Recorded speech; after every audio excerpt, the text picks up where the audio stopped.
Welcome back to Detecting Valhalla. You join me on a misty morning. It's not cold, but it's definitely misty. So as you can see, pretty much all of my land now has been planted.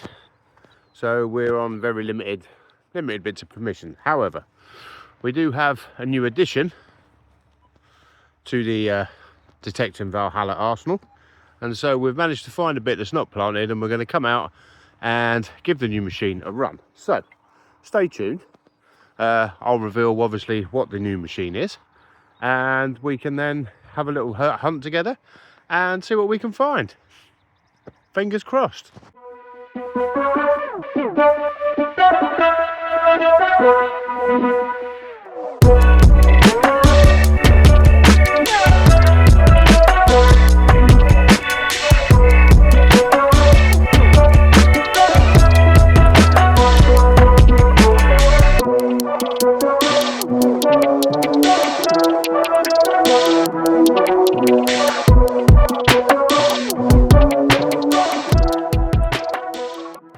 Okay, so it's about a mile's walk nearly from the van, but we're on the field that we're going to detect today, which as you can see is just a bit of old stubbly sort of stuff on the top. So fingers crossed we'll have a bit of luck. We're only going to be here for a few hours, so before we go any further, I'll just introduce you to the new machine. So we managed to do a bit of a deal with the old Simplex Plus that I had before, and we are now rocking, yes, we're rocking the Legend. We're out today, we've got the double D coil on there,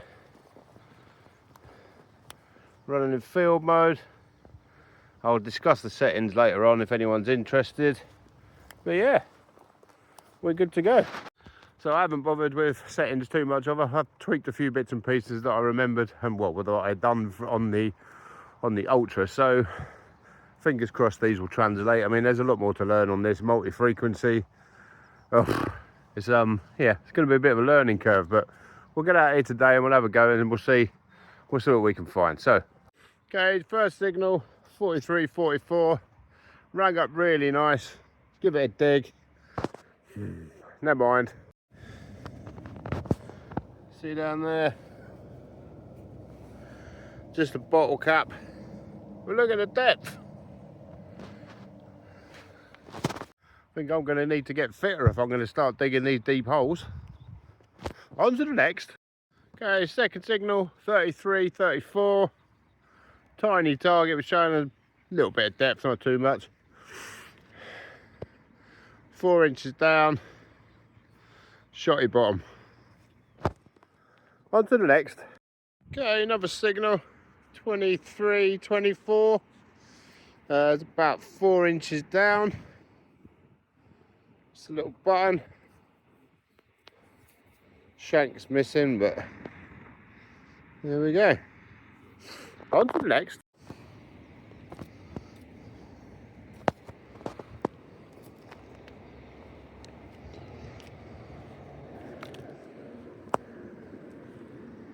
Okay, we had another signal 23, 24. It's out of the hole.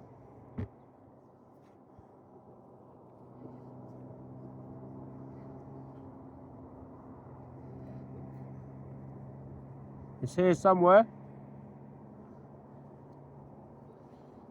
He says, hopefully. It's in there. Oh, look at that.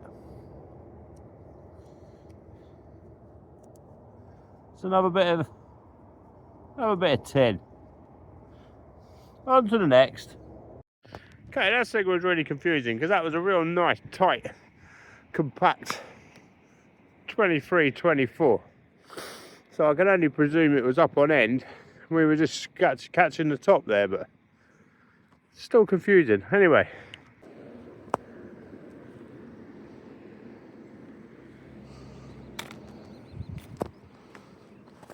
Okay, another signal. This was ringing up around 40, 41. Nice little sort of buckle. Is that a buckle? Looks like a buckle to me. nowhere for a pin, maybe kind of a slide or something, but yeah, that's that tone of that, and so the number was good on that, but the tone sounded like it was going to be massive aluminium again. So I guess it's all part of learning the machine. So there we go, we'll take that and on to the next. Okay, you have to excuse the road noise. Just had this nice bit of lead, 35, 36, about 5 inches down. On to the next. Right, I've had about an hour and a quarter, so I'm going to start making my way back to the van now, because it's going to take me a little while to get back there. I just thought I'd just let you know what my first impressions of Legend are. I mean, I think, in my personal opinion, it seems like a solid machine. Obviously, you know, I'm just starting out with it, but there's a lot to learn. So, I mean, build quality is fantastic. Bottom stem's a little bit wobbly, but that was the same on the Ultra, and it was the same on the Simplex. So, I think that's more to do with the brackets that grip it, but I think you can get around that by putting a bit of tape around, and it just tightens everything up. So I'll give that a go later on. I mean, it's the weight wise is a bit heavier than the Ultra was, but it feels a lot better balanced. I mean, when you're swinging it, it doesn't seem to be heavier.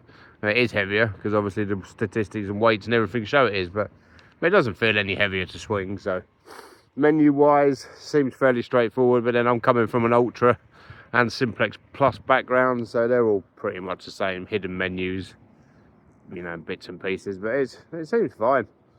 It's I mean, it seems good. I mean, I was out for a little test dig the other day, and I hit a Vicky Penny 1863, and I was down about 11 inches. So I mean, the depth on it is absolutely phenomenal. But I mean, we haven't found anything today, just lead and tin. So hopefully, I mean, that can change on the way back to the van. So I'm going to stop waffling, and if I get another signal on the way back to the van, I'll show you. Okay, another signal on the way back to the van. Rang up 32, 31, 32. Nice 4-holer. A dig wouldn't be complete without one of these bad boys, would it? Lovely signal, and the usual disappointment. Anyway, on to the next. Well, I'm just walking back to the van, merrily swinging over this bit of plough, and I just caught this out the corner. Just out the corner of my eye.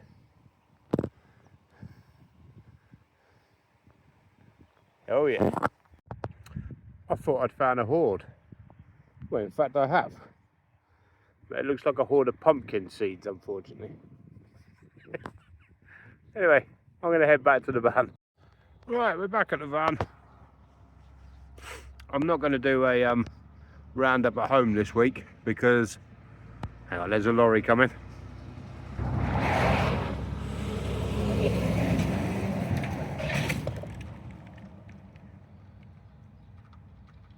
Wow, lorry just clipped that pole. Anyway, back to what we were saying. I'm not going to do a roundup at home this week. I'm just going to show you what we found in the van because it's only bits and pieces anyway. So, and we're still kind of learning the machine. So, I'll turn you around now and show you what we found. So, they're the bits from today. We got a few bits of lead. That bit there, which might be quite interesting once we get it cleaned up. Maybe a weight or something interesting. Had the nice strap part. It's quite nice. I just had that on the way back down the field. A thin piece of something or other. Then we've just had plenty of scrap and odds and ends. Couple of buttons. Obviously no dig will be complete without a 4-holer. So there we go. Shotty bottom. Bit of random copper scrap. Tiny little ring, kind of washer or some fragment of something. It was about 6 inches down there, so I mean it shows you the target's just pulling out. Another bit of lead, tiny bit of lead. And then there's this, which possibly is a lead button. Not sure though. Looks like it was a shank. Looks like there was a shank there at one point, so I don't know, we'll have a look with me. I'll clean them up and I'll post these ones on Facebook, so there we go. So I think you'll agree it's not the most productive hunt we've been on. It's not the worst. At the minute we're just trying to learn the Legend, so you know, it's a learning curve. It's very similar to the Ultra, but obviously there's a few differences. We've got obviously the ID scale is only 60 on the Legend, whereas it was 90 on the Ultra, so obviously that's throwing up a whole new set of numbers which we need to learn and obviously get used to the tones again. So but no, it's all right, it's promising. I say it's hitting targets very deep. It's so stable. I mean, it just never, once you get the ground balance and everything, I mean not ground balance, once you get the like these, there's a setting on there where you can take out any electromagnetic fields etc around you and that, and it's so quiet. It's it doesn't make a sound, doesn't false, it just literally sits there till it finds something. It's amazing. So I can't fault the machine as it stands. I mean, obviously we're only like a couple of hours in, aren't we? So it might get worse, might get better, but who knows. So I'm going to call it a day there, and yeah, hope you enjoyed the video. If you did, give us a like, subscribe, helps the channel grow. I think we're at 130 subscribers now, so we're not growing quickly, but we're growing, you know. We appreciate all of you, you know, taking the time to watch our videos, and hopefully we can keep you entertained. So thanks for watching, and catch you on the next one.